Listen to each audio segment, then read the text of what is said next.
ਪੰਜਾਬ ਦੇ ਸਿਆਸੀ ਮਾਹੌਲ ਤੇ ਵਿਚਾਰ ਚਰਚਾ ਦੇ ਖਾਸ ਪ੍ਰੋਗਰਾਮ ਖਬਰ ਪੜਤਾਲ ਦੇ ਵਿੱਚ ਤੁਹਾਡਾ ਸਵਾਗਤ ਹੈ। ਅੱਜ ਅਸੀਂ ਖਾਸ ਤੌਰ ਤੇ ਸੂਬੇ ਦੇ ਸਿਆਸੀ ਮਾਹੌਲ ਦੇ ਉੱਪਰ ਪੜਤਾਲ ਦੇ ਖਾਸ ਪ੍ਰੋਗਰਾਮ ਖਬਰ ਪੜਤਾਲ ਦੇ ਵਿੱਚ ਤੁਹਾਡਾ ਸਵਾਗਤ ਹੈ। ਅੱਜ ਅਸੀਂ 2022 ਦੀਆਂ ਵਿਧਾਨ ਸਭਾ ਚੋਣਾਂ ਨੂੰ ਲੈ ਕੇ ਚੋਣ ਜ਼ਾਬਤੇ ਬਾਬਤ ਗੱਲਬਾਤ ਕਰਾਂਗੇ। ਸਟੂਡੀਓ 'ਚ ਮੇਰੇ ਨਾਲ ਮੌਜੂਦ ਨੇ ਸੀਨੀਅਰ ਪੱਤਰਕਾਰ ਸੁਰਿੰਦਰ ਡੱਲਾ ਜੀ। ਡੱਲਾ ਸਾਹਿਬ ਬਹੁਤ-ਬਹੁਤ ਸਵਾਗਤ ਹੈ। ਬਹੁਤ ਸਵਾਗਤ ਹੈ, ਬਹੁਤ-ਬਹੁਤ ਧੰਨਵਾਦ ਜਗਦੀਸ਼ ਜੀ ਤੁਹਾਡਾ ਵੀ ਔਰ ਦੁਨੀਆ ਭਰ ਦੇ ਪੰਜਾਬੀਆਂ ਦਾ।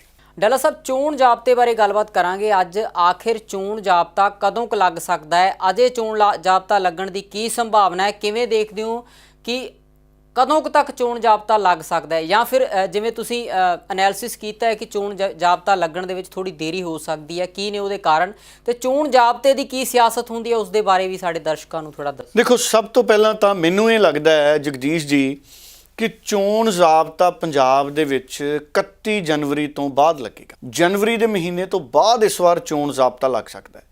ਹੁਣ ਗੱਲ ਕਰਦੇ ਹਾਂ 2017 ਦੀ।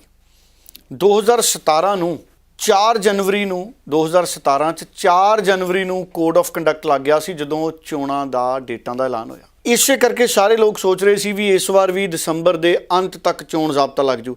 ਕਈ ਤਾਂ ਲੋਕ ਕਹਿੰਦੇ ਸੀ ਪਹਿਲਾਂ 15 ਦਸੰਬਰ, ਹੁਣ ਕਹਿੰਦੇ ਜੀ 25-26 ਤੱਕ ਚੋਣ ਜ਼ਾਬਤਾ ਲੱਗ ਜੂ, ਕਈ ਕਹਿੰਦੇ 31 ਦਸੰਬਰ ਤੱਕ ਲੱਗ ਜੂ। ਕਿਉਂਕਿ ਪਿਛਲੀ ਵਾਰ 2017 'ਚ 4 ਜਨਵਰੀ ਨੂੰ ਚੋਣ ਜ਼ਾਬਤਾ ਲੱਗਿਆ, ਚੋਣਾਂ ਦੀ ਅਨਾਉਂਸਮੈਂਟ ਹੋਈ। ਪਿਛਲੀ ਵਾਰੀ ਚੋਣਾਂ ਕਦੋਂ ਪਈਆਂ, ਵੋਟਾਂ ਕਦੋਂ ਪਈਆਂ? ਵੋਟਾਂ ਪਈਆਂ 4 ਫਰਵਰੀ ਨੂੰ। ਰਿਜ਼ਲਟ ਕਦੋਂ ਨਿਕਲਿਆ, ਗਿਣਤੀ ਕਿਸ ਦਿਨ ਹੋਈ ਵੋਟਾਂ ਦੀ? 11 ਮਾਰਚ ਨੂੰ। ਅਸੀਂ 2017 'ਚ ਜਾਈਏ, ਚੋਣ ਜ਼ਾਬਤਾ ਲੱਗਿਆ 4 ਜਨਵਰੀ, ਵੋਟਾਂ ਪਈਆਂ 4 ਫਰਵਰੀ, 1 ਮਹੀਨਾ ਮੰਨ ਲਈਏ, 1 ਮਹੀਨਾ ਪੂਰਾ ਸਮਾਂ ਦਿੱਤਾ। ਮੈਨੂੰ ਇਹ ਲੱਗਦਾ ਕਿ ਇਸ ਵਾਰ ਚੋਣ ਜ਼ਾਬਤਾ ਲੇਟ ਲੱਗੇਗਾ। ਪਿਛਲੀ ਵਾਰੀ 4 ਫਰਵਰੀ ਨੂੰ ਵੋਟਾਂ ਪਈਆਂ, ਇਸ ਵਾਰ ਮੈਨੂੰ ਲੱਗਦਾ 3 ਜਾਂ 4 ਫਰਵਰੀ ਨੂੰ ਚੋਣ ਜ਼ਾਬਤਾ ਲੱਗੇਗਾ। ਮੈਨੂੰ ਇਹ ਲੱਗ ਰਿਹਾ 3 ਜਾਂ 4 ਫਰਵਰੀ ਨੂੰ। ਕਿਉਂ? ਪਿਛਲੀ ਵਾਰੀ 4 ਫਰਵਰੀ ਨੂੰ ਵੋਟਾਂ ਪਈਆਂ, 11 ਮਾਰਚ ਨੂੰ ਰਿਜ਼ਲਟ ਆਇਆ, ਤੇ ਮੈਨੂੰ ਇਹ ਲੱਗਦਾ ਇਸ ਵਾਰ 4 ਫਰਵਰੀ ਨੂੰ 4 ਫਰਵਰੀ ਦੇ ਨੇੜੇ ਤੇੜੇ ਜ਼ਾਬਤਾ ਲੱਗੂਗਾ ਤੇ 4-5 ਮਾਰਚ ਦੇ ਨੇੜੇ ਤੇੜੇ ਇਸ ਵਾਰ ਵੋਟਾਂ ਪੈਣਗੀਆਂ। ਇਸ ਵਾਰ ਵੋਟਾਂ 4 ਫਰਵਰੀ ਦੀ ਜਗ੍ਹਾ 4-5 ਫਰਵਰੀ ਦੀ ਜਗ੍ਹਾ 4-5 ਮਾਰਚ ਦੇ ਨੇੜੇ ਪੈ ਸਕਦੀਆਂ ਨੇ। ਪਿਛਲੀ ਵਾਰੀ ਗਿਣਤੀ ਵੋਟਾਂ ਦੀ ਹੋਈ ਸੀ 11 ਮਾਰਚ ਨੂੰ। ਅਗਰ ਇਸ ਵਾਰ 4-5 ਮਾਰਚ ਦੇ ਨੇੜੇ 6-7 ਮਾਰਚ ਨੂੰ ਵੀ ਵੋਟਾਂ ਪੈਂਦੀਆਂ ਨੇ ਤਾਂ ਵੀ ਗਿਣਤੀ 11 ਨੂੰ ਹੋ ਸਕਦੀ, 12 ਨੂੰ ਹੋ ਸਕਦੀ ਹੈ। ਪਿਛਲੀ ਵਾਰੀ ਵਿਧਾਨ ਸਭਾ ਦੀ ਜਿਹੜੀ ਟਰਮ ਸੀ ਉਹ 18 ਮਾਰਚ ਤੱਕ ਦੀ ਸੀ। ਇਸ ਵਾਰ ਸਾਨੂੰ ਗਿਣਨਾ ਪੈਣਾ 16 ਮਾਰਚ 2017 ਨੂੰ ਕੈਪਟਨ ਅਮਰਿੰਦਰ ਨੇ ਸਹੁੰ ਚੱਕੀ ਸੀ। 16 ਮਾਰਚ 2017 ਤੋਂ ਪੂਰੇ 5 ਸਾਲ ਦੀ ਟਰਮ ਅਸੀਂ ਗਿਣ ਲਈਏ, 5-7 ਦਿਨ ਹੇਠ ਉੱਤ ਹੋ ਸਕਦੇ ਆ। ਮੈਨੂੰ ਇਹ ਵੀ ਪਤਾ ਲੱਗਿਆ ਕਿ ਮਾਰਚ 25-26 ਦੇ ਲਗਭਗ ਟਰਮ ਬਣਦੀ ਹੈ।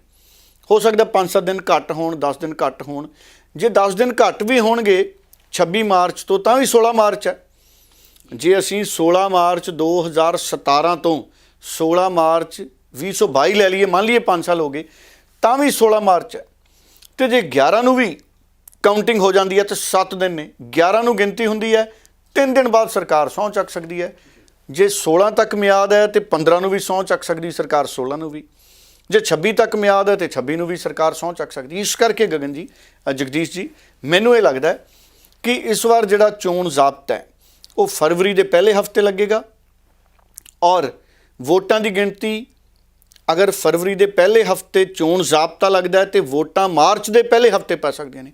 7-8 ਤਰੀਕ ਨੂੰ ਵੀ ਵੋਟਾਂ ਪੈ ਸਕਦੀਆਂ ਨੇ। ਵਿਦਿਆਰਥੀਆਂ ਦੇ ਇਮਤਿਹਾਨ ਖਤਮ ਕਰਕੇ 11-12 ਤਰੀਕ ਨੂੰ ਵੀ ਵੋਟਾਂ ਪੈ ਸਕਦੀਆਂ ਨੇ, 13 ਨੂੰ ਵੀ ਵੋਟਾਂ ਪੈ ਸਕਦੀਆਂ ਨੇ। 13 ਨੂੰ ਵੋਟਾਂ ਪੈ ਕੇ 15 ਨੂੰ ਗਿਣਤੀ ਹੋ ਜੂ। ਸੋ ਇਸ ਕਰਕੇ ਅਗਰ 25-26 ਤਰੀਕ ਤੱਕ ਟਰਮ ਹੈ, ਅਗਰ ਟਰਮ 16-17 ਤੱਕ ਹੈ ਤੇ ਵੋਟਾਂ 10-12 ਤੱਕ ਪੈ ਸਕਦੀਆਂ ਨੇ। 3-4 ਦਿਨਾਂ ਦਾ ਸਾਰਾ ਪ੍ਰੋਸੈਸ ਹੈ। ਦੇਖੋ, ਜਦੋਂ ਵੋਟਾਂ ਪੈ ਗਈਆਂ ਉਸ ਤੋਂ ਬਾਅਦ 1 ਦਿਨ ਛੱਡ ਕੇ ਬੜੀ ਆਸਾਨੀ ਨਾਲ ਗਿਣਤੀ ਹੋ ਜਾਣੀ। ਅੱਜ ਕੱਲ੍ਹ ਕਿਹੜਾ ਹੱਥ ਨਾਲ ਗਿਣਤੀ ਹੁੰਦੀ, ਇਲੈਕਟ੍ਰੋਨਿਕ ਵੋਟਿੰਗ ਮਸ਼ੀਨਾਂ ਨੇ। ਉਹੀ ਪਿਛਲੀ ਵਾਰੀ ਦੇਖੋ ਤੁਸੀਂ ਪੰਜਾਬ 'ਚ 2017 'ਚ 4 ਫਰਵਰੀ ਨੂੰ ਵੋਟਾਂ ਪਈਆਂ, 11 ਮਾਰਚ ਤੱਕ ਮਸ਼ੀਨਾਂ ਦੀ ਰਾਖੀ ਹੋਈ। 11 ਮਾਰਚ ਨੂੰ ਨਤੀਜਾ ਆਇਆ, ਲੋਕ ਕਹਿੰਦੇ ਜੀ ਵੋਟਾਂ ਪੈ ਗਈਆਂ, ਮਹੀਨਾ ਇੰਤਜ਼ਾਰ ਕਰਨਾ ਪਿਆ।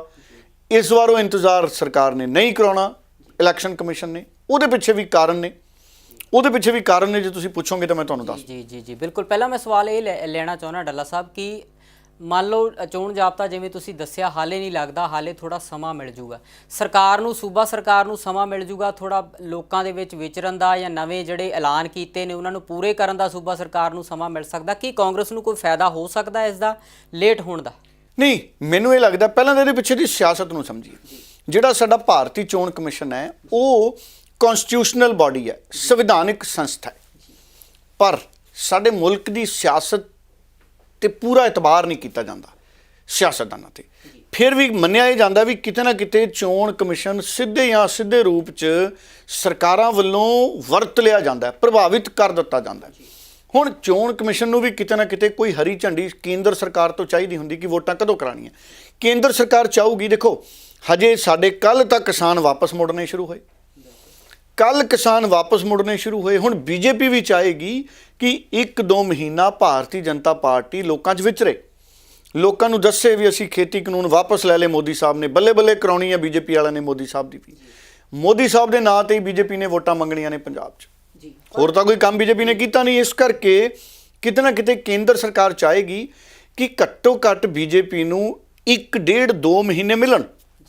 ਹੁਣ ਤੁਸੀਂ ਦੇਖੋ ਅੱਜ ਅਸੀਂ ਪਹੁੰਚ ਗਏ ਹਾਂ ਜਗਦੀਸ਼ ਜੀ 12 ਤਰੀਕ 'ਚ, ਦਸੰਬਰ 'ਚ ਤਾਂ 15-16 ਦਿਨ ਰਹਿ ਗਏ ਦਸੰਬਰ ਦੇ।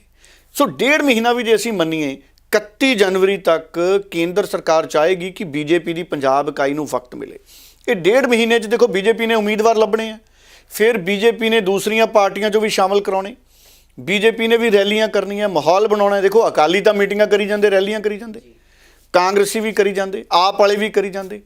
ਬੀਜੇਪੀ ਵਾਲਿਆਂ ਨੂੰ ਪਹਿਲਾਂ ਕਿਸਾਨ ਅੰਦੋਲਨ ਕਰਕੇ ਕਿਸਾਨਾਂ ਨੇ ਕਿਤੇ ਆਉਣ ਜਾਣ ਨਹੀਂ ਦਿੱਤਾ, ਬੀਜੇਪੀ ਪਿੰਡਾਂ 'ਚ ਤਾਂ ਗਈ ਨਹੀਂ ਇਸ ਵਾਰ ਜ਼ਿਆਦਾ।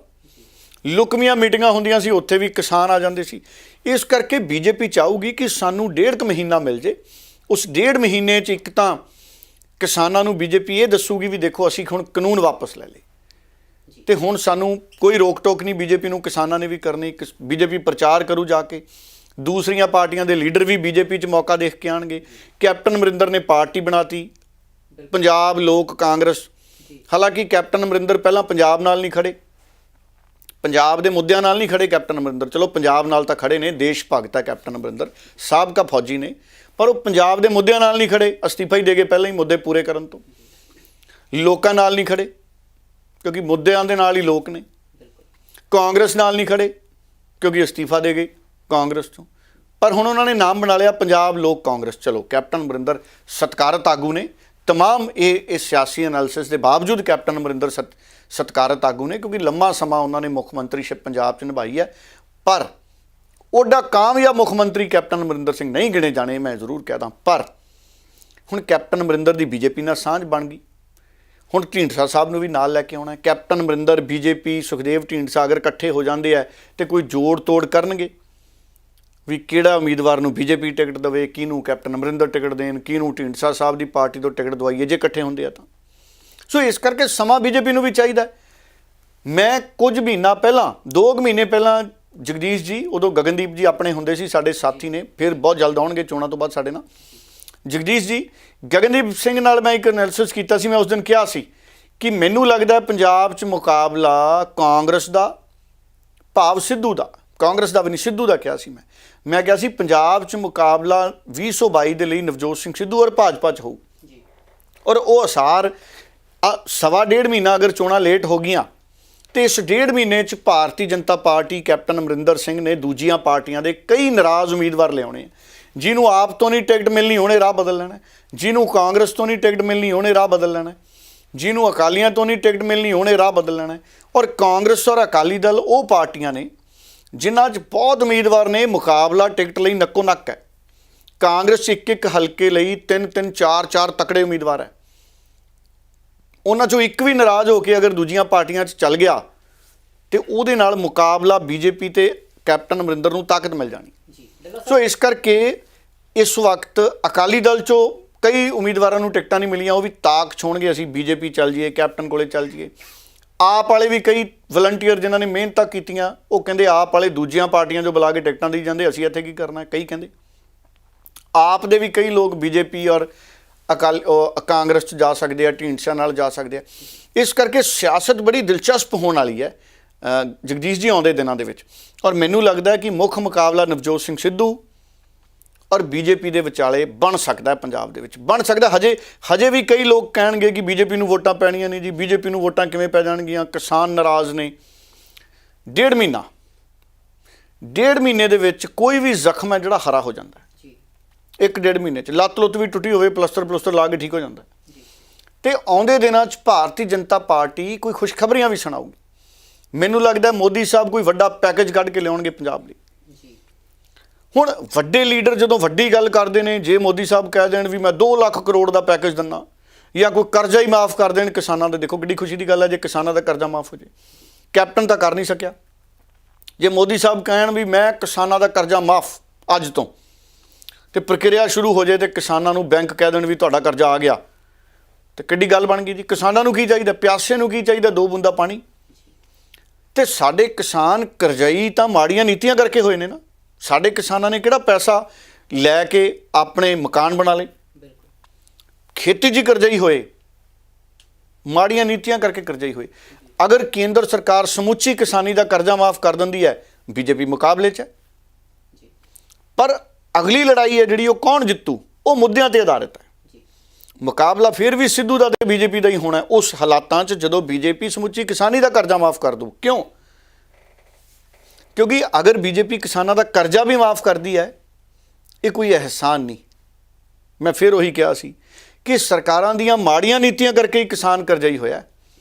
ਉਹ ਵੀ ਇੱਕ ਤਰੀਕੇ ਨਾਲ ਹੱਕ ਕਿਸਾਨਾਂ ਦਾ ਵਾਪਸ ਮਿਲ ਜੂਗਾ ਵੀ ਇਹ ਸਾਡਾ, ਦੇਖੋ ਕਿਸਾਨੀ ਦਾ ਹੱਕ ਹੈ ਕਿ ਸਾਡਾ ਮੁਲਕ ਉਹਨਾਂ ਦਾ ਕਰਜ਼ਾ ਮਾਫ ਕਰੇ, ਕੇਂਦਰ ਦੀ ਸਰਕਾਰ ਉਹਨਾਂ ਦਾ ਕਰਜ਼ਾ ਮਾਫ ਕਰੇ। ਕਿਉਂ? ਜ਼ਮੀਨ ਜਿਪਸਮ ਘਟ ਗਿਆ, ਉਪਜਾਊ ਸ਼ਕਤੀ ਘਟ ਗਈ, ਪਾਣੀ ਅਸੀਂ ਧਰਤੀ ਦਾ ਵਰਤਤਾ, ਕਣਕ ਝੋਨਾ ਪੈਦਾ ਕਰ ਮੁਲਕ ਨੂੰ ਦਿੱਤਾ ਜਦੋਂ ਅਮਰੀਕਾ ਤੋਂ ਮੰਗਾਉਂਦੇ ਸੀ ਰਾਸ਼ਨ, ਤੇ ਪੰਜਾਬ ਨੇ ਨਿਰਭਰ ਕੀਤਾ, ਆਤਮ ਨਿਰਭਰ ਕੀਤਾ ਦੇਸ਼। ਇਸ ਕਰਕੇ ਸਾਡੇ ਮੁਲਕ ਦੀਆਂ ਸਰਕਾਰਾਂ ਲਈ ਇਹ ਫਰਜ਼ ਹੈ ਕਿ ਉਹ ਸਮੁੱਚੀ ਕਿਸਾਨੀ ਦਾ ਇੱਕ ਵਾਰੀ ਕਰਜ਼ਾ ਮਾਫ ਕਰ ਦੇਣ ਤੇ ਕਿਸਾਨੀ ਆਰਥਿਕਤਾ ਪਟੜੀ ਤੇ ਆਵੇ। ਹੁਣ 31 ਜਨਵਰੀ ਤੱਕ ਅਗਰ ਜ਼ਾਬਤਾ ਨਹੀਂ ਲੱਗਦਾ, 1.5 ਮਹੀਨਾ ਬੀਜੇਪੀ ਕੋਲੇ ਵੀ ਹੈ ਆਪਣੇ ਸਿਆਸੀ ਪੱਤੇ ਖੇਡਣ ਨੂੰ। ਬੀਜੇਪੀ ਵੀ ਕਈ ਵੱਡੇ ਲੀਡਰ ਮੁੱਖ ਮੰਤਰੀ ਦੇ ਤੌਰ ਤੇ ਲਿਆ ਸਕਦੀ ਹੈ, ਸੋ ਮੁਕਾਬਲਾ ਬਣੂਗਾ। ਇਸ ਕਰਕੇ ਮੈਨੂੰ ਇਹ ਲੱਗਦਾ ਹੈ ਕਿ ਅਗਰ ਬੀਜੇਪੀ 31 ਜਨਵਰੀ ਤੱਕ ਚਾਹਵੇ, ਕੇਂਦਰ ਸਰਕਾਰ ਮਤਲਬ ਚਾਹਵੇ ਕਿ ਚੋਣ ਜ਼ਾਬਤਾ ਨਾ ਲੱਗੇ, ਤੇ ਨਹੀਂ ਲੱਗੂਗਾ। ਪਰ ਮੈਨੂੰ ਲੱਗਦਾ ਕਿ ਚੋਣ ਜ਼ਾਬਤਾ ਨਹੀਂ ਲੱਗਦਾ 31 ਜਨਵਰੀ ਤੱਕ, ਉਸ ਤੋਂ ਬਾਅਦ ਲੱਗੂਗਾ। ਜੀ ਡੱਲਾ ਸਾਹਿਬ, ਤੁਸੀਂ ਦੱਸਿਆ ਕਿ ਜੇਕਰ ਸਮਾਂ ਮਿਲਦਾ ਤਾਂ ਬੀਜੇਪੀ ਫਾਇਦਾ ਲੈ ਸਕਦੀ ਹੈ, ਸਿਆਸੀ ਜੋੜ ਤੋੜ ਹੋ ਸਕਦੇ ਨੇ, ਗੱਠਜੋੜ ਹੋ ਸਕਦਾ ਹੈ, ਜਿਵੇਂ ਤੁਸੀਂ ਐਨਾਲਿਸਿਸ ਕੀਤਾ। ਪਰ ਇਹ ਜਿਹੜਾ ਸਮਾਂ ਹੈ, ਜਿਹੜਾ ਸਿਆਸੀ ਸਮਾਂ ਜਿਹੜਾ ਮਿਲ ਜਾਣਾ ਬੀਜੇਪੀ ਨੂੰ ਗੱਠਜੋੜ ਕਰਨ ਦੇ ਲਈ, ਪੰਜਾਬ 'ਚ ਸਿਆਸੀ ਮਾਹੌਲ ਬਣਾਉਣ ਦੇ ਲਈ, ਉਸ ਸਮੇਂ ਦੇ ਵਿੱਚ ਸਰਕਾਰ ਨੂੰ ਵੀ ਤਾਂ ਟਾਈਮ ਮਿਲ ਜੂਗਾ। ਆਪਾਂ ਕਹਿੰਦੇ ਹਾਂ ਕਿ ਚੰਨੀ ਸਾਹਿਬ ਕੋਲ ਸਮਾਂ ਥੋੜ੍ਹਾ ਵਾਅਦੇ ਪੂਰੇ ਕਰਨ ਦਾ, ਲੋਕਾਂ ਦੇ ਨਾਲ ਮਿਲਣ ਵਰਤਨ ਦਾ, ਆਪਣਾ ਆਧਾਰ ਬਣਾਉਣ ਦਾ। ਕੀ ਪੰਜਾਬ ਕਾਂਗਰਸ ਜਾਂ CM ਚੰਨੀ ਵੀ ਇਸ ਸਮੇਂ ਦਾ ਫਾਇਦਾ ਲੈ ਸਕਦੇ ਨੇ? ਇਹ ਨਿਰਭਰ ਕਰਦਾ ਚਰਨਜੀਤ ਚੰਨੀ ਉਹਨਾਂ ਦੀ ਕਾਬਲੀਅਤ ਤੇ। ਦੇਖੋ ਐਲਾਨ ਬਹੁਤ ਕਰਤੇ ਚਰਨਜੀਤ ਚੰਨੀ ਨੇ ਜੀ। ਪੰਜਾਬ ਦੇ ਬੋਰਡ ਨੇ ਜਿਹੜੇ ਇਸ਼ਤਿਹਾਰਾਂ ਵਾਲੇ, ਉਹ ਐਲਾਨਾਂ ਨਾਲ ਭਰੇ ਪਏ ਆ। ਮੈਂ ਕਹਿੰਦਾ ਅੱਜ ਕੱਲ੍ਹ ਮੈਨੂੰ ਆ ਗਾਣੇ ਗੁਣੇ ਸੁਣਨ ਦੀ ਲੋੜ ਹੀ ਨਹੀਂ ਪੈਂਦੀ। ਮੈਂ ਦਲਜੀਤ ਦੋਸਾਂਝ ਦੇ ਗਾਣੇ ਪਹਿਲਾਂ ਬਹੁਤ ਸੁਣਦਾ ਸੀ ਜੀ, ਗਿੱਪੀ ਗਰੇਵਾਲ ਦੇ ਵੀ ਬਹੁਤ ਸੁਣਦਾ ਸੀ। ਅੱਜ ਕੱਲ੍ਹ ਸੁਣਨ ਦੀ ਲੋੜ ਹੀ ਨਹੀਂ ਪੈਂਦੀ। ਹੁਣ ਜਦੋਂ ਮੈਂ ਕਾਰ 'ਚ ਕਿਤੇ ਆਉਣਾ ਜਾਣਾ, ਇੰਨੇ ਇਸ਼ਤਿਹਾਰੀ ਬੋਰਡ ਨੇ ਨਾ, ਹਰ ਇਸ਼ਤਿਹਾਰੀ ਬੋਰਡ ਤੇ ਨਵਾਂ ਇਸ਼ਤਿਹਾਰ। ਬਹੁਤੇ ਬੋਰਡ ਚੰਨੀ ਸਾਹਿਬ ਦੇ ਆ, ਉਹਨਾਂ 'ਚ ਹੀ ਧਿਆਨ ਲੱਗਿਆ ਰਹਿੰਦਾ। ਕਿਤੇ 10 ਰੁਪਏ ਪੈਟਰੋਲ ਮਾਫ, 5 ਰੁਪਏ ਡੀਜ਼ਲ ਮਾਫ, ਕਿਤੇ ਘਰ ਘਰ ਚੱਲੀ ਗੱਲ, ਚੰਨੀ ਕਰਦਾ ਮਸਲੇ ਹੱਲ, ਕਿਤੇ ਉਹ ਕਿੱਟ ਵੰਡੀ ਜਾਂਦੇ, ਕਿਤੇ ਉਹ ਨੌਕਰੀ ਦੇਈ ਜਾਂਦੇ, ਕਿਤੇ ਕੁਛ ਲਿਖਿਆ, ਕਿਤੇ ਕੁਛ ਲਿਖਿਆ। ਕੈਪਟਨ ਅਮਰਿੰਦਰ ਤੋਂ ਇਹ ਸ਼ੁਰੂ ਹੋਈ ਪ੍ਰਥਾ। ਕੈਪਟਨ ਅਮਰਿੰਦਰ ਨੇ, ਮੈਨੂੰ ਲੱਗਦਾ ਇਹ ਪੂਰਾ ਢਾਂਚਾ ਇਸ਼ਤਿਹਾਰਾਂ ਦਾ ਕੈਪਟਨ ਅਮਰਿੰਦਰ ਨੇ ਤਿਆਰ ਕਰਾਇਆ ਹੋਣਾ ਵੀ ਪੂਰਾ ਪੰਜਾਬ ਰੰਗ ਦਿਓ ਇਸ਼ਤਿਹਾਰਾਂ 'ਚ। ਤੇ ਉਹ ਕੈਪਟਨ ਸਾਹਿਬ ਚਲੇ ਗਏ, ਉਹ ਚੰਨੀ ਸਾਹਿਬ ਦੀਆਂ ਫੋਟੋਆਂ ਆ ਗਈਆਂ। ਜੇ ਚੰਨੀ ਸਾਹਿਬ ਨਾ ਮੁੱਖ ਮੰਤਰੀ ਬਣਦੇ, ਇਸ ਤਰ੍ਹਾਂ ਦੇ ਇਸ਼ਤਿਹਾਰ ਕੈਪਟਨ ਅਮਰਿੰਦਰ ਦੇ ਲੱਗਣੇ ਸੀ। ਸੋ ਉਹ 'ਚ ਹੁਣ ਚੰਨੀ ਸਾਹਿਬ ਆ ਗਏ। ਪਰ ਹੁਣ ਮਸਲਾ ਇਹ ਹੈ ਕਿ ਕੀ ਬਿਜਲੀ ਦੇ ਬਿੱਲ ਸਾਰਿਆਂ ਦੇ ਮਾਫ ਹੋ ਕੇ ਆ ਗਏ, ਘਟ ਕੇ ਆ ਗਏ? ਹੁਣ ਪਿੱਛੇ ਜੇ ਗੱਲਾਂ ਚੱਲੀਆਂ ਵੀ ਜਨਵਰੀ 'ਚ ਆ ਜਾਣਗੇ ਜੀ। ਹੁਣ 2 ਮਹੀਨੇ ਅਗਰ ਵੱਧਦੇ, ਅਗਰ ਜਨਵਰੀ 'ਚ ਬਿੱਲ ਨਾ ਆਏ, ਸਸਤੇ ਹੋ ਗਏ ਬਿਜਲੀ ਦੇ, ਤੇ ਲੋਕ ਗੁੱਸਾ ਕੱਢ ਦੇਣਗੇ ਵੋਟਾਂ 'ਚ। ਜੇ ਬਿੱਲ ਸਸਤੇ ਹੋ ਕੇ ਆ ਗਏ ਤੇ ਲੋਕ ਖੁਸ਼ ਹੋ ਜਾਣਗੇ। ਪਰ ਸਵਾਲ ਇਹ ਹੈ ਵੀ ਸਰਕਾਰ ਕੋਲੇ ਪੈਸਾ ਕਿੱਥੋਂ ਆਊਗਾ? ਸੂਬੇ ਵਾਲੀ ਕੋਲੇ, ਸੂਬੇ ਵਾਲੀ ਦਾ ਖਜ਼ਾਨਾ ਤਾਂ ਵੈਸੇ ਹੀ ਖਾਲੀ ਹੈ। ਮਾਫੀਆ ਰੇਤ ਵਾਲਾ ਲੁੱਟ ਕੇ ਖਾ ਗਿਆ, ਸ਼ਰਾਬ ਮਾਫੀਆ ਲੁੱਟ ਕੇ ਖਾ ਗਿਆ, ਖਜ਼ਾਨੇ 'ਚ ਪੈਸੇ ਕਿੱਥੇ ਦੇ? ਹੁਣ ਚੰਨੀ ਸਾਹਿਬ ਕਹਿੰਦੇ ਸੀ ਕਿ ਅਸੀਂ 36000 ਮੁਲਾਜ਼ਮ ਪੱਕੇ ਕਰਤੇ। ਕੱਲ ਪਰਸੋਂ ਹੀ ਆਪਾਂ ਦੇਖਿਆ, ਕੁਝ ਦਿਨ ਪਹਿਲਾਂ ਹੀ ਅਧਿਆਪਕ ਕੁੱਟੇ ਗਏ। ਅਧਿਆਪਕ ਕਿਉਂ ਕੁੱਟੇ ਗਏ ਜੀ? ਸੋ ਇਸ ਕਰਕੇ ਇਹ ਚਰਨਜੀਤ ਚੰਨੀ ਉਹਨਾਂ ਦੀ ਸਰਕਾਰ ਦੀ ਕਾਬਲੀਅਤ ਤੇ ਨਿਰਭਰ ਕਰਦਾ ਹੈ। ਅਗਰ ਤਾਂ ਚਰਨਜੀਤ ਚੰਨੀ ਮਾਹੌਲ ਖੁਸ਼ਨੁਮਾ ਬਣਾ ਗਏ, ਘਰ ਘਰ ਚੱਲੀ ਗੱਲ, ਚੰਨੀ ਕਰ ਗਿਆ ਮਸਲੇ ਹੱਲ, ਜੇ ਤਾਂ ਚੰਨੀ ਮਸਲੇ ਹੱਲ ਕਰ ਗਿਆ ਫਿਰ ਤਾਂ ਚੰਨੀ ਚੰਨੀ ਹੈ। ਜੇ ਚਰਨਜੀਤ ਚੰਨੀ ਮਸਲੇ ਹੱਲ ਨਾ ਕਰ ਗਿਆ ਤੇ ਫਿਰ ਮੇਲਾ ਨਵਜੋਤ ਸਿੰਘ ਸਿੱਧੂ ਨੇ ਲੁੱਟ ਲੈਣਾ। ਕਿਉਂ? ਕਿਉਂਕਿ ਨਵਜੋਤ ਸਿੰਘ ਸਿੱਧੂ ਕੋਲੇ ਅਗਲਾ ਰੋਡ ਮੈਪ ਹੈ, ਪੰਜਾਬ ਮਾਡਲ ਹੈ, ਬਾਬੇ ਨਾਨਕ ਦਾ ਆਸ਼ੀਰਵਾਦ ਹੈ। ਉਹ ਕੁਦਰਤੀ ਆਇਆ, ਉਹ ਕੋਈ ਲਾਰਾ ਲਾ ਕੇ ਨਹੀਂ ਆਇਆ। ਸਿੱਧੂ ਨੇ ਕਦੀ ਲਾਰਾ ਨਹੀਂ ਸੀ ਲਾਇਆ ਵੀ ਕਰਤਾਰਪੁਰ ਸਾਹਿਬ ਦਾ ਲਾਂਘਾ ਮੈਂ ਖਲਵਾ ਦੂੰ।